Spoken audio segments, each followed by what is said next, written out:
ഇത് നമ്മുടെ വീട്ടിൽ തന്നെ ഉണ്ടായ പച്ച തക്കാളി ഉപയോഗിച്ച് നമ്മളൊരു പച്ചക്കറിയാണ് നമ്മൾ വെക്കുന്നത്.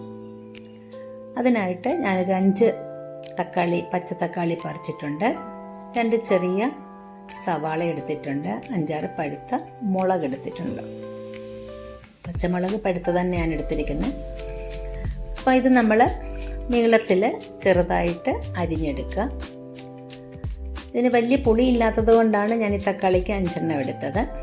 ഇതൊരു ചട്ടിയിൽ നമ്മൾ ഇട്ടിട്ട് അതിനകത്ത് 1/4 ടീസ്പൂൺ മഞ്ഞൾപ്പൊടി, ഒരു 1/4 ടീസ്പൂൺ മുളക് പൊടി, ആവശ്യത്തിന് ഉപ്പ്,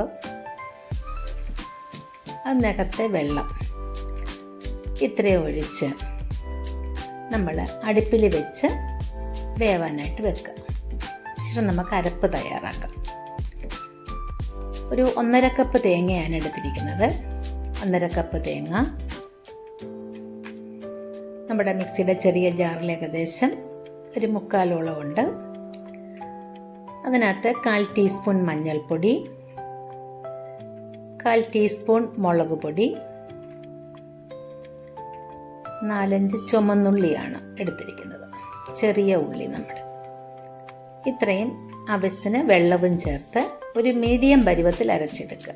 ഒരുപാട് അരഞ്ഞും പോകരുത്, എന്നാൽ നമുക്ക് അവിയലിനൊക്കെ ചതച്ചെടുക്കുന്നതിനെക്കാട്ടി അരയുകയും വേണം. അപ്പോഴത്തേക്ക് നമ്മുടെ കഷ്ണം നന്നായി വെന്തിട്ടുണ്ട്. അതിനകത്തേക്ക് നമ്മൾ ഇത് കുറേശ്ശെയായി ചേർത്ത് ഇളക്കുക. നന്നായി ഇളക്കി